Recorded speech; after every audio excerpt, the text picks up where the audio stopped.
Amaka was the kind of woman everyone respected in Lekki.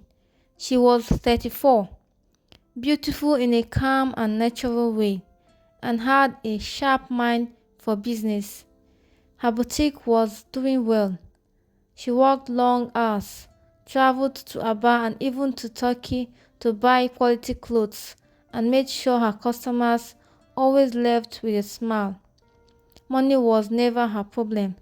She knew how to make it and how to keep it. Her husband, Chike, was different. He was handsome, tall, with a charming smile that made people trust him too quickly. He worked in an oil company but was not very serious about saving. In the early years of their marriage, Amaka believed in him so much. She had supported him 2 times when his salary was delayed, paid for his short courses to improve his career, and even helped clear his debt once. She thought they were a team. One hot Tuesday afternoon, Amaka sat in her office looking through her boutique's bank statement. She did this every month to check her income and expenses. As her eyes moved down the list of transactions, she froze. There was a huge withdrawal, almost 2 million naira, made 3 weeks ago. It was from her personal business account. She had never authorized it. Her heart started to beat fast. She picked up her phone and called the bank to confirm. The customer care agent politely told her the transaction was done using her joint account transfer rights, meaning Chike had access. When she got home that evening, she asked him directly, "Chike, did you take 2 million from my business account?" He didn't even look worried. He sat on the couch, scrolling through his phone, and said, "Babe, relax. I needed it for an urgent business deal. I'll pay you back." Something about his tone felt wrong. There was no guilt in his voice, just carelessness. Amaka wanted to believe him, but her instincts told her there was more to the story.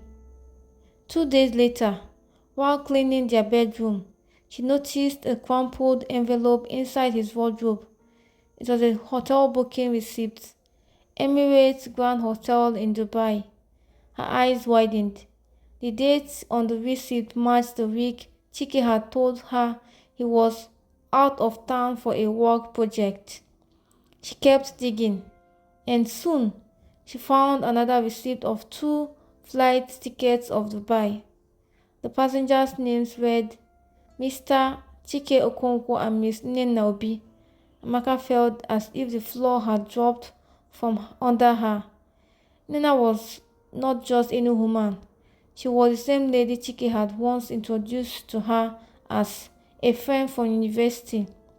A friend, yet he was flying her abroad with Amaka's hard-earned money. She sat on the bed for a long time, holding the receipts, her chest heavy. She could have screamed, cried, or thrown things around the house, but she didn't. She made a decision in that moment, a quiet, cold decision. When Chike came home that night, she served him dinner as usual, spoke gently, and smiled. She said nothing about the receipts. She didn't want a noisy fight.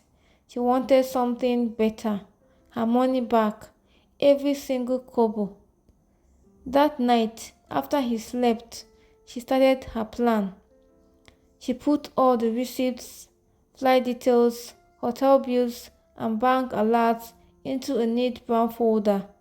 The next morning, she called her lawyer friend, Ifoma, and explained everything. Ifoma advised her to act slowly, make Chike sign an agreement, and collect her money in a way that left no room for excuses. For the next 2 weeks, Amaka behaved as if nothing was wrong. She laughed at Chike's jokes, cooked his favorite meals, and even ironed his shirts. But in private, she was moving money out of their joint account and transferring it to her personal savings. She also contacted a car dealer who was interested in buying Chike's precious Lexus Jeep, the one he loved more than anything. When she was ready, she called Chike to the dining table one Saturday morning. Chike, she began softly, I know where the 2 million went. I know about Dubai. I know about Nina. The way his eyes widened, she could tell he didn't expect her to find out. He opened his mouth to speak, but she raised her hand. No need to lie. I have proof. You spent my sweat on another woman.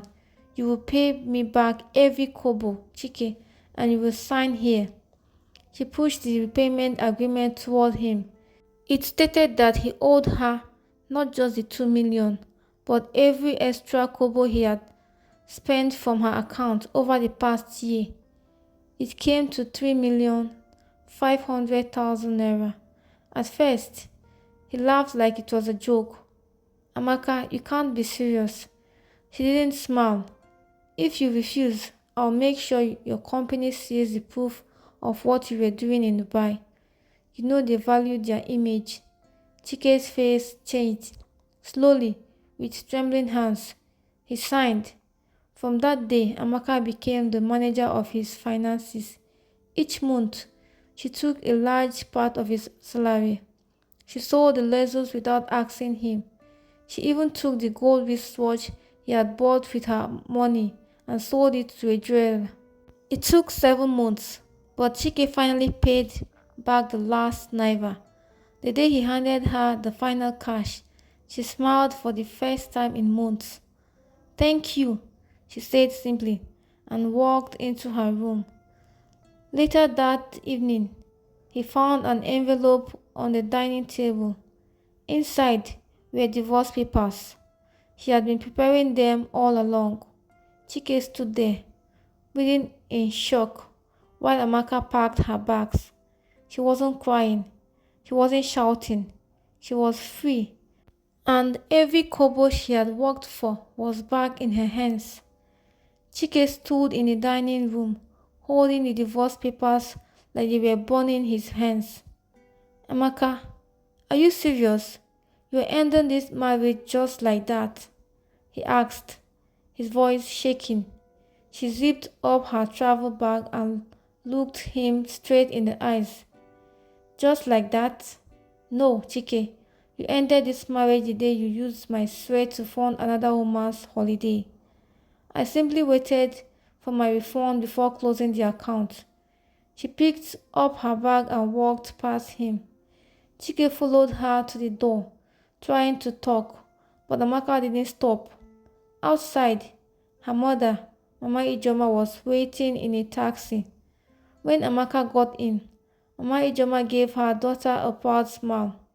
Ngwan, let's go. No woman should beg for loyalty. You have your money. You have your dignity. That's enough.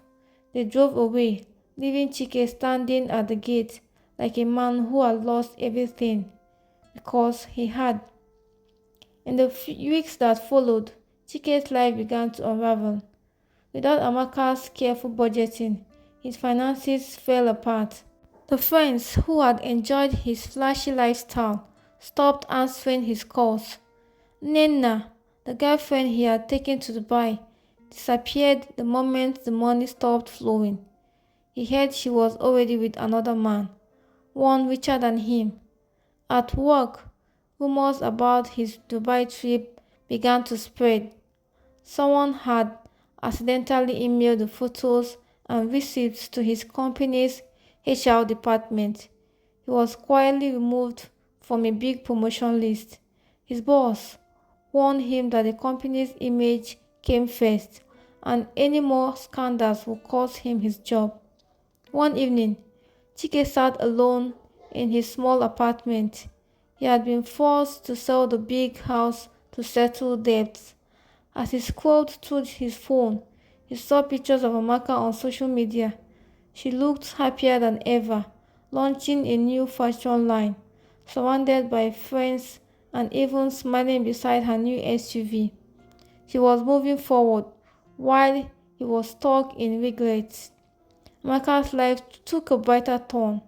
With the money she recovered from Chike, plus her own savings, she expanded her boutique into two new locations, one in Victoria Island and another in Abuja.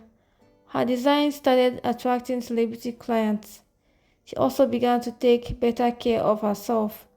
She traveled to Ghana for a short vacation, her first in years, and it was on that trip she met Kunle, a young architect who was kind, respectful, and surprisingly humble. They became friends first, and for the first time in a long time, Amaka felt the joy of being valued for who she was, not for what she had. One Saturday morning, she sat with Mama Ijoma in her balcony of her new home. They sipped zobo as the sun rose over the city.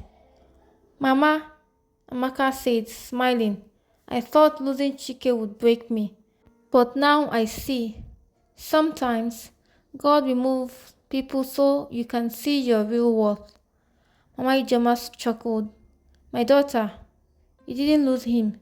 You threw him away like bad meat before it spoiled the whole pot. And you got every kobo back too. They both laughed, the sound full of relief and new beginnings. Amaka looked out over the city and felt nothing but peace. Chike was just a closed chapter.